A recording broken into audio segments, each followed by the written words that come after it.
Shalom, Assalamualaikum warahmatullahi wabarakatuh. Saya Satria Putra Nenggolan dengan NIM 2024-222-01087. Di kesempatan kali ini, saya diutus oleh kelompok saya, yaitu kelompok 6, untuk mempresentasikan worksheet, progres proyek kami, bahkan penyusunan bab 1 kami. Nah, mari kita mulai saja pada worksheet kami.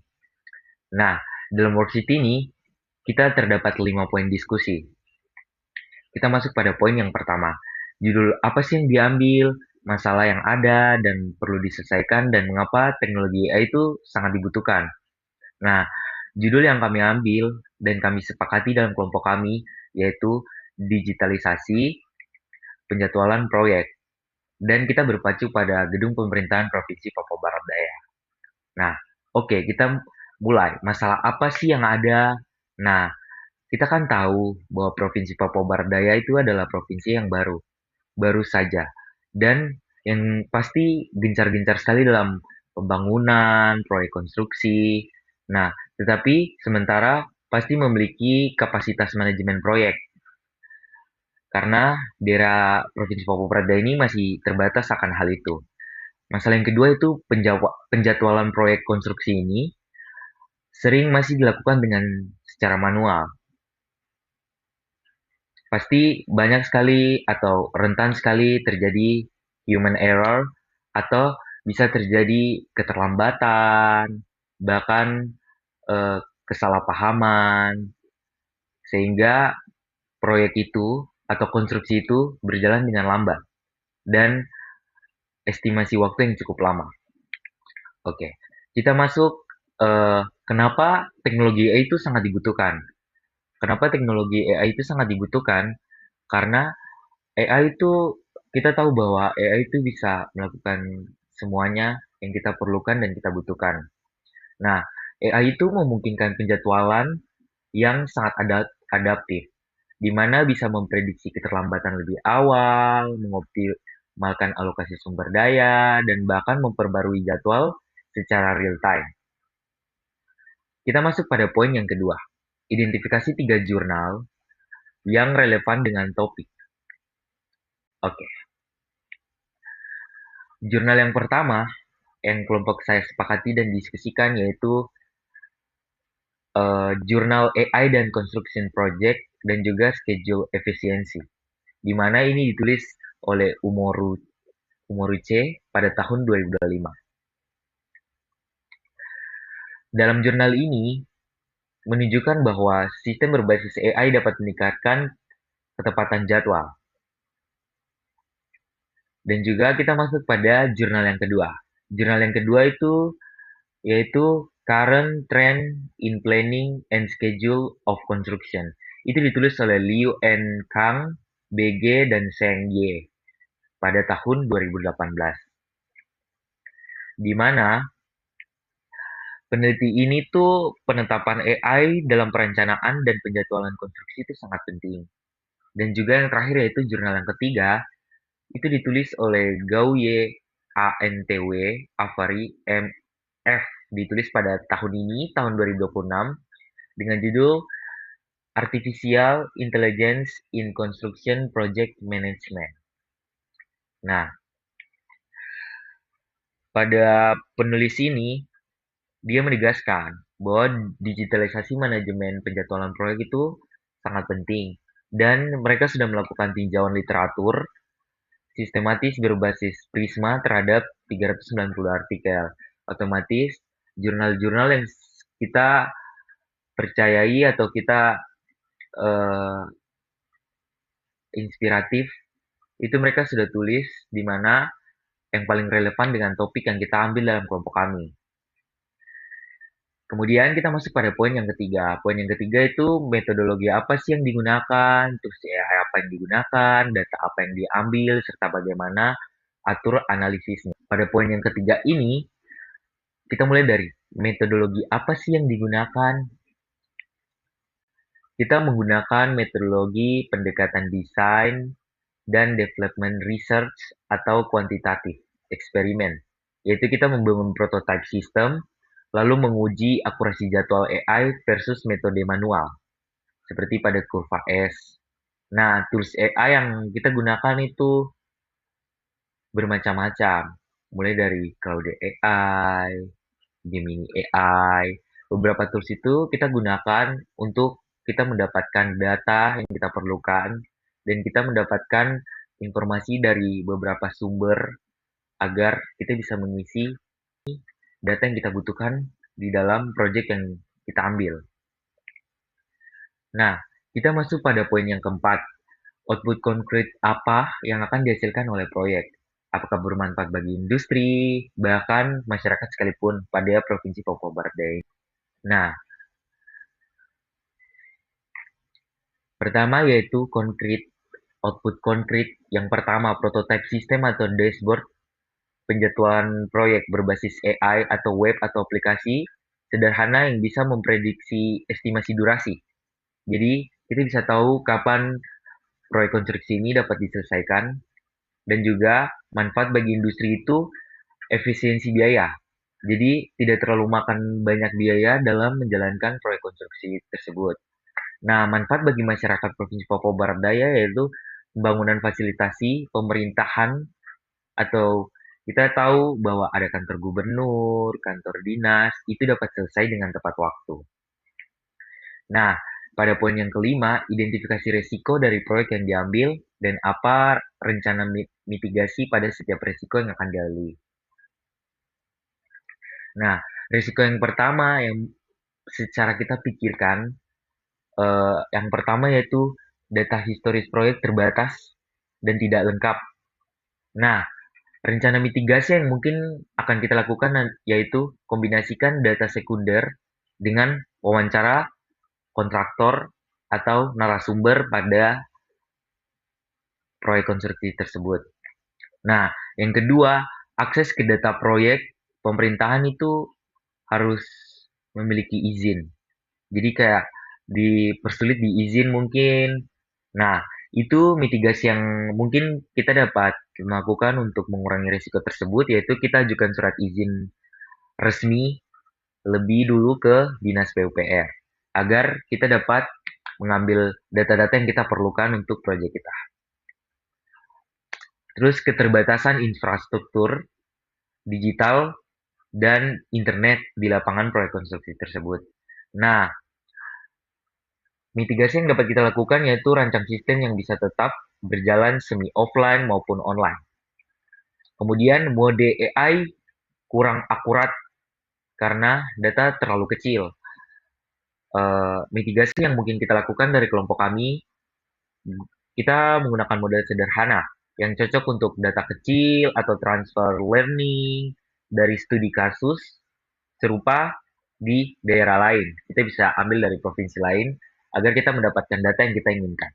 Dan yang terakhir yaitu resistensi penggunaan atau staf dinas belum terbiasa dengan AI. Nah, berarti mitigasi yang mungkin kita lakukan adalah sertakan pelatihan singkat, panduan, penggunaan sebagai bagian dari output proyek. Oke, kita masuk pada tahap pengerjaan proyek ini. Nah, di setiap pengerjaan kelompok, tugas besar, atau bahkan laporan, atau bahkan yang sekarang kita lakukan adalah proyek, pasti kita memiliki progres kelompok. Di sini saya mengambil tiga progres, karena kita bertahap, mulai dari pengambilan topik, pengenalan topik, dan sekarang bahkan kita sudah mengerjakan worksheet sampai pada bab 1. Nah, yang pertama itu progres pengambilan topik. Di sini kelompok saya terdapat atau mencapai 90% karena hampir seluruh anggota kelompok itu hadir dan berbincang untuk pengambilan topik yang akan kita ambil buat proyek kami. Nah, untuk progres pengenalan topik ini sangat menurun drastis karena di tahap ini tuh agak sedikit menurun karena beberapa anggota yang ikut berpartisipasi itu sangatlah kurang. Nah, pengenalan topik ini kita mengenali topik, mempresentasikan topik kita agar lebih dikenal orang-orang yang membutuhkan data kita atau proyek kita.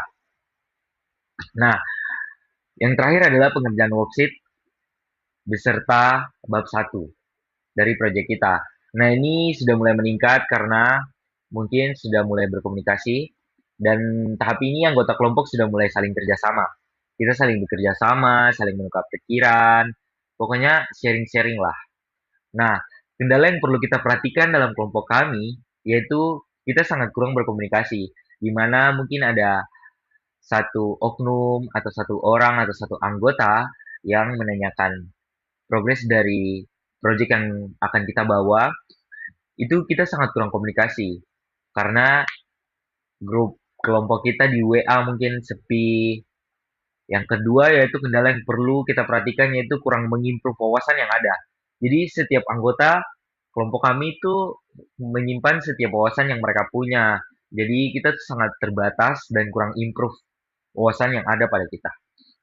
Nah, ringkasan dari progres anggota kelompok 6 atau kelompok saya sendiri, anggota kelompok yang berpartisipasi 100% tuh Satria Nenggolan, Arman Arman, Arisman Iba, dan juga Stanley Kalagison. Nah, sedangkan anggota kelompok yang berpartisipasi 90% yaitu Yusuf Saplesa dan juga Yersir Kwam. Nah, dan terakhir anggota kelompok yang berpartisipasi 50% yaitu Rizky Supriyatna dan Roni Saputro. Di sini saya bagi dalam 3 bagian, di mana 100%, 90%, dan juga 50%. Nah, yang 100% ini mereka selalu aktif dalam berkomunikasi dan juga di grup WA selalu aktif. Dan yang 90% ini ada ada beberapa hari ketika mereka hilang dari komunikasi, kita tidak dapat berkomunikasi dengan mereka. Sedangkan yang 50% ini mereka hanya terlihat di awal pada pengambilan topik dan mungkin kurang berpartisipasi lah. Nah, kita masuk dalam bab satu yang sudah kami susun. Di sini kita mengetahui seperti worksheet pertama tadi, judul yang kita ambil yaitu digitalisasi penjadwalan proyek konstruksi gedung pemerintahan Provinsi Papua Barat Daya di Kota Sorong. Penelitian ini tuh kayak mengkaji transformasi dari penjadwalan konvensional menuju sistem digital yang lebih akurat, transparan, efisien, dan pada proyek strategis untuk provinsi baru. Nah, latar belakang yang kita susun yaitu mengapa sih digitalisasi penjadwalan proyek itu sangat mendesak, terutama pada Provinsi Papua Barat Daya, gedung pemerintahannya. Nah, kita tahu bahwa provinsi baru itu kebutuhannya mendesak.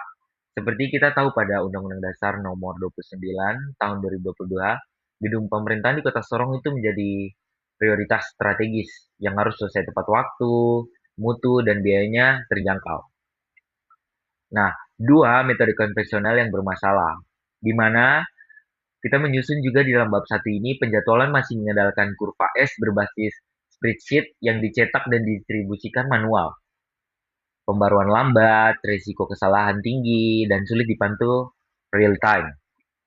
Nah, resikonya yaitu tanpa pemantauan responsif, terdapat keterlambatan baru yang terdeteksi setelah dampaknya signifikan, setelah kayak mungkin delay pembangunan, yaitu pasti menimbulkan pembengkakan biaya dan waktu penyelesaian proyek yang cukup lama. Nah, di rumusan masalah yang kita ambil dalam bab satu ini yang kita susun, ada 5 rumusan masalah. Yang pertama, kondisi existing, di mana bagaimana kondisi sistem penjadwalan proyek saat ini. Jadi, kayak kita mau tahu bagaimana sih kondisi sistem penjadwalan proyek saat ini pada gedung pemerintahan Provinsi Papua Barat Daya. Dua, kendala konvensional. Kita juga ingin mengetahui apa saja sih hambatan metode penjadwalan konvensional itu, apa sih kelebihan dan kekurangannya. Yang ketiga yaitu rancangan digital. Jadi bagaimana rancangan sistem digitalisasi yang sesuai dengan konteks lokal. Jadi di Provinsi Papua Barat Daya ini kita pengen tahu bagaimana sih rancangan sistem digitalisasinya yang sesuai dengan Provinsi Papua Barat Daya ini dan efektivitas sistem, di mana sejauh mana sistem digital meningkatkan pemantauan dan akurasi. Kita pengen tahu nih gimana sistem digitalisasi ini meningkatkan pemantauan atau akurasi dalam proyek konstruksi tersebut. Dan yang terakhir yaitu faktor pendukung dan penghambat. Apa saja sih faktor yang mempengaruhi implementasi digital dalam proyek ini, baik dan buruknya? Nah, tujuan dan manfaat dari penelitian atau proyek yang kita lakukan ini, apa sih yang ingin kita capai? Pertama, tujuan penelitian ini tuh kita mengidentifikasi kondisi existing dan permasalahan penjadwalan proyek. Dua, merancang model digitalisasi penjadwalan yang aplikatif untuk Kota Sorong, Provinsi Papua Barat Daya, terutama pada proyek konstruksi pembangunan gedung pemerintahan Provinsi Papua Barat Daya. Dan menganalisis aktivitas sistem digital terhadap akurasi pemantauan progres. Dan yang terakhir, mengidentifikasi faktor pendukung dan penghambat implementasinya di proyek konstruksi tersebut. Nah, manfaat penelitian ini kita mengambil dalam dua, yaitu teoritis dan praktis. Teoritis itu kita memperkaya khazanah keilmuan, manajemen proyek konstruksi terkait teknologi digital di daerah berinfrastruktur terbatas. Karena kita mengetahui sendiri, kita adalah provinsi baru, Provinsi Papua Barat Daya, yang jelas pasti terbatas. Dan manfaat penelitian praktisnya itu menjadi rujukan bagi instansi yang pemerintah dan kontraktor dalam mengadopsi sistem penjadwalan digital, khususnya di wilayah Indonesia Timur, terkhususnya Provinsi Papua Barat Daya. Nah, yang terakhir yaitu batasan masalah, di mana batasan masalah ini di penelitian ini dibatasi pada proyek gedung pemerintahan Provinsi Papua Barat Daya di Kota Sorong dengan fokus pada aspek penjadwalan atau time schedule dan tidak mencakup cost control, quality control, maupun K3 secara mendalam. Sistem digitalisasi yang dikaji terbatas pada perencanaan dan prototipe, bukan implementasi penuh. Pembanding utama adalah metode konvensional berbasis kurva S, responden dibatasi pada kontraktor, konsultan pengawas, dan instansi pemerintah selaku owner. Nah, jadi bab satu ini kami menyusun setiap rumusan masalah tuh kita cari, dan tujuan meneliti ini supaya menyelesaikan rumusan masalah yang sudah kita pengen teliti. Dan itu saja dari kelompok kami. Saya, utusan dari kelompok 6, Satria Tama Putra Nenggolan, meminta maaf untuk setiap salah kata atau salah informasi. Kita saling sama-sama belajar. Terima kasih, saya pamit undur diri.